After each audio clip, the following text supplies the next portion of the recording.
사랑하는 여러분, 정말 올 한 해가 이렇게 우리가 참 찬양으로 또 예배로 또 기도로 이렇게 말씀으로 이렇게 참 풍성함을 가진 것처럼 이런 이 풍성함의 이 은혜가 올 한 해 동안 넘치기를 주님의 이름으로 축원드립니다. 그러나 우리가 조금 전 장로님께서도 기도해 주실 때 또 아픔이 있었잖아요. 사실 참 작년 한 해를 돌아보면 우리 대한민국에서 참 굉장히 어두운 이런 어떤 혼돈과 이런 어떤 아픔과 이런 시련들, 우리가 엊그저께 가까운 무안에서 있었던 이 사고를 놓고 보더라도 정말 마음이 너무너무 아파서 가만히 있어도 막 눈물이 이렇게 날 때가 있어요. 왜냐하면 이게 남의 일처럼 느껴지지가 않잖아요. 또 지난주에 보니까 저희 교회 성도님들이 너무 또 이렇게 결석이 좀 많더라고요. 지난주에. 그래서 굉장히 참 걱정을 많이 했어요. 이런 마음들. 근데 이런 마음들이 왜 생기냐면 타인의 그 아픔과 그 고통이 남의 고통으로 여기는 것이 아니라 나의 고통으로 여기고 내가 그 아픔을 좀 같이 이렇게 나누고 싶어하는 이런 마음이 있으니까 자연히 마음이 이렇게 아플 수밖에 없겠더라라고 하는 겁니다. 여러분, 영광교회 슬로건이 뭐죠? 함께 즐거워하고 함께 울라라고 하잖아요. 저는 영광교회가 지금도 그래봤듯이 우리가 즐거운 일에도 함께, 또 우리가 아픈 일에도 함께 즐거워하고 함께 울 수 있는 이런 이 공동체를 만들어 나가기를 진심으로 축복합니다. 물론 제가 이렇게 고통에 대한 이야기를 먼저 이렇게 서론에서 꺼내서 좀 여러분에게 좀 죄송한 마음도 있지만, 그러나 우리가 이 세상을 살아가는 동안은 이미 우리가 경험한 것처럼 우리가 아무리 찬양하고 우리가 기쁨을 가지고 있어도 마음 한켠에는 여전히 우리 안에는 근심과 떠나지 않는 이런 아픔들이 있는 것을 보게 됩니다. 올 작년 한 해도 참 많은 우리 대한민국을 빛내고 또 많은 우리 대한민국을 이렇게 참 국위를 선양시킨 분들이 계신데, 특별히 제가 이 작년 한 해 동안 가만히 생각해 보면 우리 대한민국을 가장 빛낸 분들이 글 쓰는 분들이었던 것 같아요. 글 쓰는 분들 두 분이죠. 한 분은 한강씨, 그리고 한 분은 차인표 영화배우. 이분이 글을 썼잖아요. 그래서 글을 써서 이 옥스퍼드 대학에 이분의 이 글이 필독서까지 이렇게 옮겨지고, 그래서 이 차인표 씨가 그 글을 그래서 인터뷰하는 그 내용을 잠깐 좀 이렇게 보게 되었는데, 그 인터뷰한 그 내용이 뭐냐면 이 한강 씨도 그렇고 차인표 씨도 그렇고 이분들이 글을 쓸 때 왜 그 글이 세계인들에게 주목을 받게 되었고 왜 많은 사람들이 이 글이 공감을 갖게 되었냐면, 그 시대의 그 아픔을 누군가가 대변하고 싶고, 그리고 그 시대의 그 아픔과 그 고통을 누군가가 그걸 안고 좀 설명을 해줘야 되는데, 왜냐하면 그렇지 않으면 그 역사 가운데 그 아픔과 그 고통이 그냥 지나갈 것 같은, 그래서 그 아픔을 가지고 깊이 생각하다 보니까 그분들의 이야기를 대변하고 싶었던 거예요.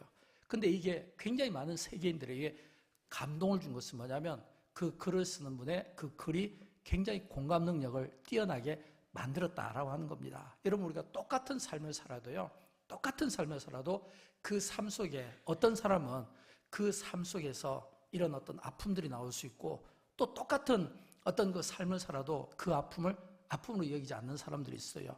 저는 할 수만 있으면 우리가 아픔 없이 이 인생을 살아가면 얼마나 좋겠습니까? 그러나 때로는 우리가 아픈 이 삶을 살 때 사실은 이 아픈 것을 통해서 우리가 또 영적으로 성숙하게 또 성장할 수 있는 어떤 길이 될 수 있다는 그런 생각을 또 가져보게 되는 겁니다.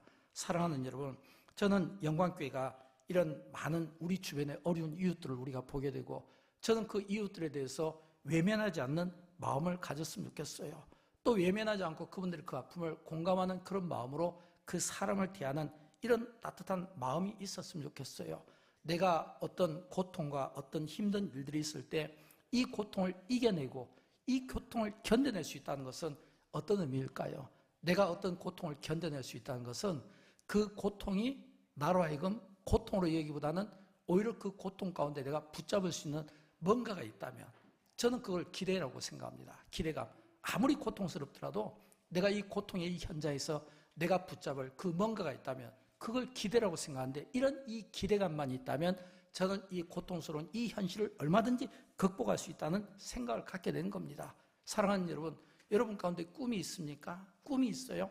여러분, 이렇게 우리가 새해가 되면 다 나름의 꿈들을 가지고 있지 않을 거예요. 있지 않겠습니까? 예를 들어서 오늘 언약의 말씀들이 여러분에게 꿈이 될 수도 있고, 또는 여러분이 올 한 해에 목표하고 계획한 어떤 그 방향 설정한 것들이 여러분의 꿈이 되고 비전이 될 수 있고, 그리고 이런 이 꿈이 이 비전이 이게 그냥 어떤 습관적인 그냥 사람들에게 보여주고 자랑하기 이런 것이 아니라 이 뜻이, 이 꿈이 진짜 심오하고 그리고 이 어떤 고난 속에서 또는 고통 속에서 내가 어떤 꿈을 내가 끄집어낸다면 이 꿈이 사실은 굉장히 우리 가슴을 설레게 만들어야 되는 겁니다.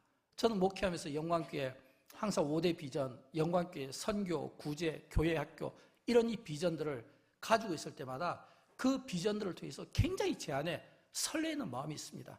여러분 적어도 우리가 이 꿈을 이루기 위해서는 이런 어떤 기대에 대한 이 설레이는 이 마음들이 있어야 되고 이런 이 설레이는 이 마음들을 통해서 우리는 뭐예요? 우리의 꿈을 만들어낼 수가 있는 겁니다. 그러나 아무리 내가 꿈이 있고 목표가 있다 할지라도 그 꿈과 목표에 대해서 내가 기대하지 못한다면 우리의 내일은 꺾이지 않겠습니까? 그러나 기대한다면 그 기대가 오늘 우리의 인생을 저는 복되게 만들 수 있을 거라고 생각을 하는 겁니다. 저는 그런 의미에서 오늘 이사야서 43장을 택해 보았습니다. 왜냐하면 이 말씀은 정말 우리가 묵은해를 보내고 그리고 새해를 시작할 때 정말 이 말씀이 오늘 하나님의 그 영광이 드러나고 우리에게는 큰 비전과 꿈이 된다고 믿기 때문에 그렇습니다. 왜일까요? 오늘 이사야서 43장 19절을 보면 이렇게 시작합니다. 보라 내가 새해를 행하리니 보라 내가 새해를 행하리니 반드시 내가 광야의 길을 사막에 강을 내리니. 여기에서 이 지금 하나님께서 이 고난받는 이 이스라엘 백성들, 그들은 바벨론에서 포로 생활을 하고 있었거든요. 그런데도 불구하고 하나님께서 그 포로 생활하는 그들을 향해서 보라 내가 새해를 행하리니 이랬거든요. 이 말은 그 포로 생활, 그 고난받는 입장에서 이 말씀이 그들에게 어떤 의미를 주겠습니까? 이 말씀은 굉장히 그들에게 설렘과 어떤 감격과 기대 아니겠습니까?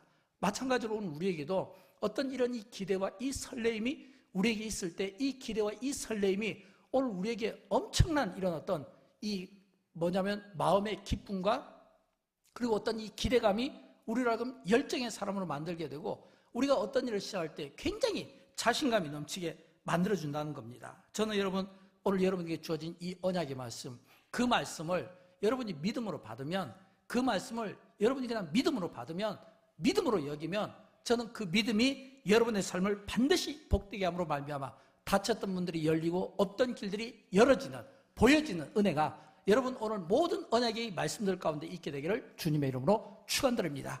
반드시. 왜냐하면 내가 새해를 행하리니 그랬거든요. 그래서 우리는 또 이렇게 이제 우리가 하나님 앞에 새해 첫 예배를 드리지만 또 우리가 1년 이맘때쯤 되면 또 우리가 이제 마지막 또 송구 영신 예배 또 우리가 12월 31일 날 또 예배를 드리지 않겠어요? 저는 그때 12월 31일 날 우리가 예배를 드릴 때 시작은 여호와께서 새해를 행하리니 라고 이렇게 아직 이루어지지 않았지만 이루어질 것을 믿는 이 가까운 시일 안에 이루어지는 이 믿음으로 시작했다면 저는 연말에는 이렇게 고백했으면 좋겠어요. 우리가 읽지는 않았지만 이사야 44장 23절에 보면 이런 말씀이 나와요. 여호와께서 이 일을 행하셨으니 그랬거든요. 이 일을 새해를 행하리니 그리고 이 일을 행하셨으니 새해를 행하리니 시작은 행하리라고 시작하고 그리고 마칠 때는 여호와께서 이 일을 행하셨으니 저는 이것이 오늘 모든 성도들의 간증이 될 수 있기를 축복합니다. 우리 그런 의미에서 이 말씀을 같이 한번 읽어보도록 할까요? 여호와께서 이 일을 행하셨으니 하늘아 노래할지어다 땅의 깊은 곳들아 높이 부를지어다 산들아 숲과 그 가운데 모든 나무들아 소리내어 노래할지어다 아멘. 사랑하는 여러분, 우리 모두가 다 나름의 어떤 길이 있고 나름 어떤 목표들이 있고 그리고 이 목표와 이 길을 향해서 우리가 나아갈 때 저는 이 새해를 기대하는 마음의 자세가 참 중요하다고 생각해요. 제가 짧게 말씀드릴게요. 첫째는 새해를 기대하며 2025년을 시작할 때 어떤 마음의 자세를 갖냐면 첫째는 과거의 일에 너무 집착하지 않았으면 좋겠습니다. 오늘 본문 18절에 보면 너희는 이전 일을 기억하지 말며 옛날 일을 생각하지 말라라고 했거든요. 어떤 사람에게는 이전 일과 옛날 일이 추억이 될 수 있어요. 어떤 사람에게는 감사가 될 수 있어요. 저는 그것이 추억이라면 좋은 추억으로 남기를 원하고 감사라면 큰 감사가 되기를 원해요. 그러나 이 이전 기억이 또는 옛날 일이 어떤 사람에게는 아픔이 될 수 있어요. 상처가 될 수 있어요. 또는 이게 어떤 쓴뿌리가 될 수 있어요. 저는 이런 경우에는 여기에 대한 집착을 버리고 잊고 살았으면 좋겠습니다. 왜냐하면 모든 상처와 모든 아픔과 모든 인생의 어떤 괴로움들은 전부 다 하나님께 맡겨버리십시오. 여호와께 맡기라. 맡기라. 다 여호와께 맡겨오시고 맡겨버리고 새해를 시작할 때는 새로운 마음으로, 가벼운 마음으로 저는 하나님께서 내 인생을 향해서 여호와의 일의 인도하심을 가지고 내 인생을 책임져 주시고 내 앞길을 열어주실 것이다 라고 하는 그런 마음을 가지고 시작하기를 진심으로 축복합니다. 두 번째는, 그러기 위해서는 무엇보다 현실의 삶에 우리가 안주하면 안 됩니다. 왜냐하면 우리는 많은 경우 우리가 어떤 계획들을 세우고 있지만 지금 내가 살아가고 있는 이 환경이 좋으면 우리는 안주하기 쉬워요. 지금 환경이 좋으면 이 환경 가운데 그냥 우리가 내려놓고 싶을 때가 참 많아요. 여러분, 예를 들어서 예수님의 제자들이 변화산에서 딱 기도하시는 그 예수님의 모습이 갑자기 막 용모가 막 변하잖아요. 얼굴이 막 해같이 빛나고 옷이 굉장히 하얗게 막 변하잖아요. 그 모습이 너무 좋으니까, 게다가 거기에 보니까 구약의 인물 모세와 엘리야가 딱 있는 거예요. 그러니까 예수님의 제자 가운데 베드로가, 주님, 여기가 너무 좋사오니 마태복음 17장 4절을 보면 우리가 여기에 초막셋을 짓고 하나는 주님을 위하여, 하나는 모세를 위하여, 하나는 엘리야를 위하여 여기서 삽시다 라고 이렇게 이야기하거든요. 여러분, 이 베드로의 이 태도는 어떤 태도냐면 지금 여기가 너무 좋다는 거예요. 제가 생각할 때 저도 그래요. 지금 이 자리가 너무 좋아요. 이 자리를 떠나지 않았으면 좋겠어요. 이렇게 참 풍성한 가운데 하나님께 영광의 찬양을 올려드리고 각자에게 주어진 이런 은사에 따라 우리가 하나님 앞에 우리의 믿음을 표현하고 얼마나 아름답습니까? 그러나 예수님은 그 자리에 머무는 것을 원치 않았어요. 왜일까요? 내가 편하고 안주해서 내가 지금 환경이 좋고 좋은 조건이니까 내가 여기 머무르면 잠시의 유익은 있을지 모르지만, 그러나 제자들이 십자가의 고난과 영광은 보지 못한다는 거예요.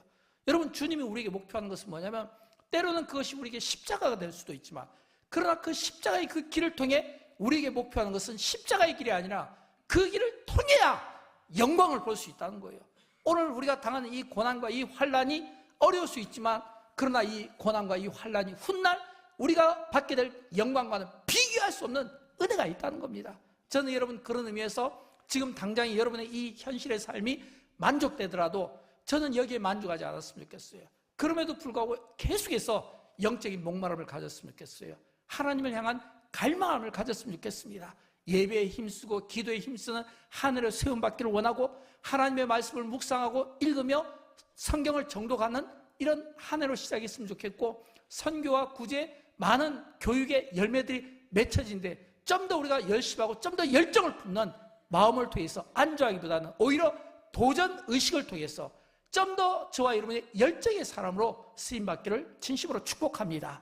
그러려면 세 번째, 우리가 하나님의 말씀에 대한 기대가 분명해야 돼요. 여러분, 우리 똑같이 우리가 하나님의 말씀을 듣지만, 그러나 누가 믿음이 있습니까? 믿음은 하나님의 말씀을 들음으로써 생긴다고 했어요. 똑같이 하나님의 말씀을 듣지만 어떤 사람에게는 그 믿음이 자라기도 하고 자라지도 못하기도 하거든요. 저는 그 차이점이, 하나님의 말씀이 우리 안에 이 심령밭에 이 말씀이 30배, 60배, 100배 옥토가 되어서 그 말씀의 씨앗이 우리 안에서 그대로 심어졌으면 좋겠어요. 그러려면 뭐예요? 이 말씀이 우리 안에서 약속이 되고, 이 말씀이 비전이 되고, 그리고 이 약속이 된 이 말씀에 대한 이 기대감을 우리가 가질 수 있어야 되는데, 오늘 보면 19절은 저는 이 하나님의 약속을 대한 이 기대감을 지금 이스라엘 백성들을 통해 들려준다고 생각해요. 우리 같이 한번 읽어보도록 할까요? 보라, 내가 새 일을 행하리니 이제 나타낼 것이라. 너희가 그것을 알지 못하겠느냐? 반드시 내가 광야의 길을, 사막의 강을 내리니. 아멘. 사랑하는 여러분, 이 이스라엘 자손들이 지금 보라, 내가 새 일을 행하리니 이제 나타낼 것이라, 이제 나타날 것이라. 너희가 그것을 알지 못하겠느냐? 반드시 내가 광야의 길을, 사막의 강을 내리니. 이 말은 이스라엘 자손들이 이 바벨론으로 끌려갈 때는 굉장히 그 신세가 비참한 신세였습니다. 근데 그들이 돌아올 때는 어떤 모습으로 돌아오냐면, 하나님께서 그들에게 광야의 길을 내고 사막에 강을 낸다는 거예요. 광야의 길을 내고 사막에 강을 낸다는 거예요. 이건 어떤 의미일까요? 이거는 풍요를 뜻하는 겁니다. 비록 너희가 들어갈 때는, 바벨론의 포로로 끌려갈 때는 비참한 노예 신분이고 짐승 같은 그런 삶을 살았을지 모르지만, 다시 내가 너희를 끄집어내어서 다시 너희로 하여금 조국 유다로 돌려보낼 때는 내가 광야의 길을 내고 사막에 강을 내어서 너희로 하여금 편안하게 돌아오게 해주시겠다고 하는 이 하나님의 말씀, 이 약속이, 이게 그들에게 기대가 돼야 된다는 거예요. 우리도 마찬가지예요. 여러분, 살아가는 삶의 환경이 어떻습니까? 살아가는 삶의 환경이 어떤 분에게는 좋은 환경일 수도 있어요. 그러나 어떤 분에게는 참 어렵고 힘든 환경일 수도 있어요.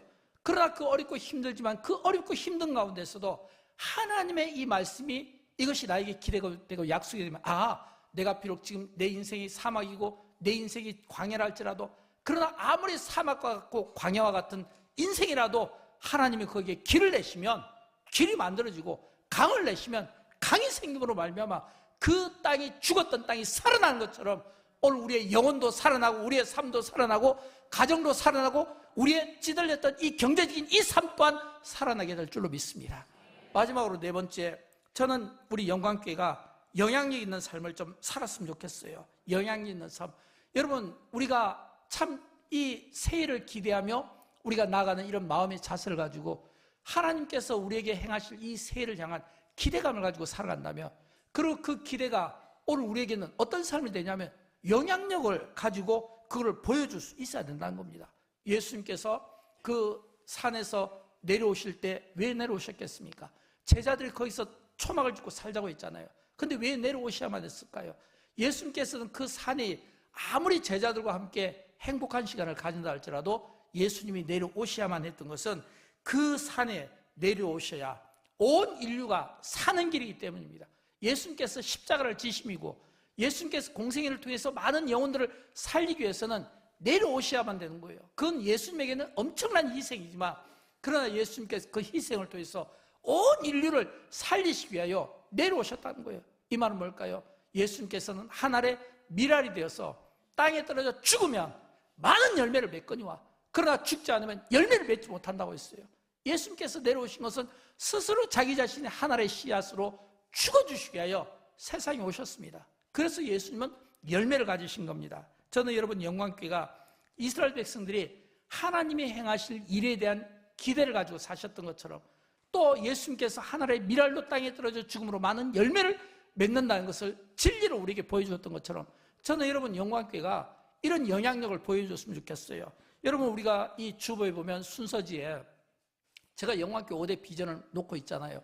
이 영광교회 5대 비전, 제자 삼음, 세계선교, 다음 세대, 선한사역, 통일한국, 그리고 또 영광교회 슬로건, 즐거운 자들과 함께 즐거워하고 또 우는 자들과 함께 울라라고 하는 이 말씀을 제가 여러분에게 이렇게 들려드린 것은 왜냐하면, 저는 이게 자랑이 아니라 영광교회가 이 제자훈련을 통해서 얼마나 많은 수료생들을 배출했는가, 또 영광교회가 얼마나 선교의 열매를 가지고 있는가, 또 영광교회가 얼마나 구제의 열매를 가지고 있는가. 여러분, 영광교회가 이렇게 참 건강한 교회로 많은 선교사들과 많은 또 이런 사회 약자들을 돕고 또 이렇게 많은 교육자들을 또 이렇게 여러분이 세운 것은, 그게 전부 여러분의 눈물겨운 헌신과 땀과 물질의 그 노력의 그 결과로 영광교회는 많은 선교사들을 또 많은 어려운 이웃들을 돕는데 귀하게 쓰임을 받을 수가 있는 겁니다.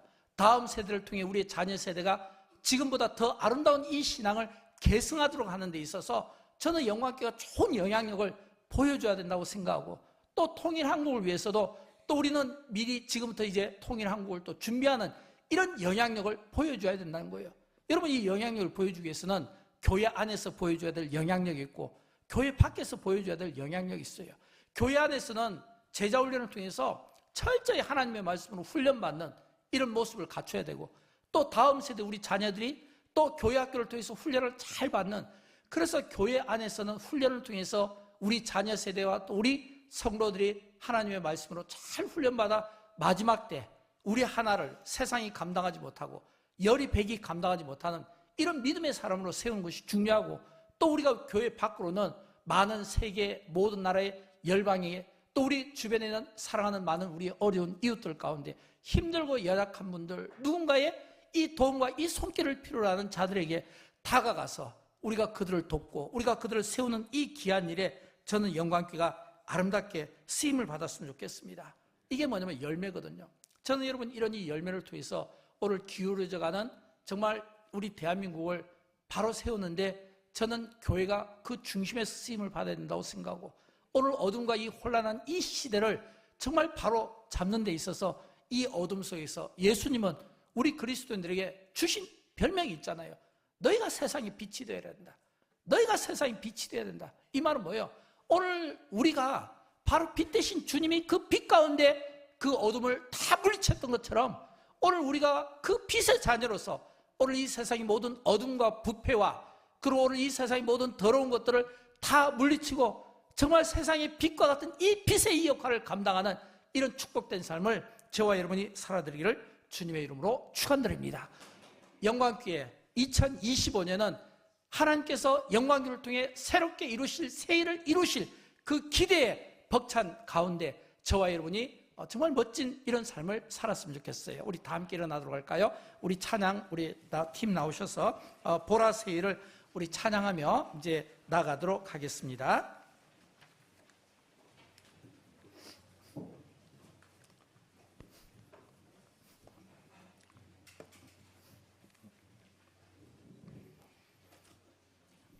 자, 우리 찬양 끝나고 이제 나가게 될 텐데 부탁드립니다. 좀 천천히, 특별히 우리 계단 쪽에 나가실 때 좀 조심해 주시고요. 특별히 어둡기 때문에 운전하실 때 좀 이렇게 서로 좀 앞뒤 좌우분이 좀 주의를 해 주셔서 안전한 가운데 한 분 한 분 모두 귀가하기를 진심으로 축복합니다. 우리 함께 힘있게 찬양하고 마치도록 합니다.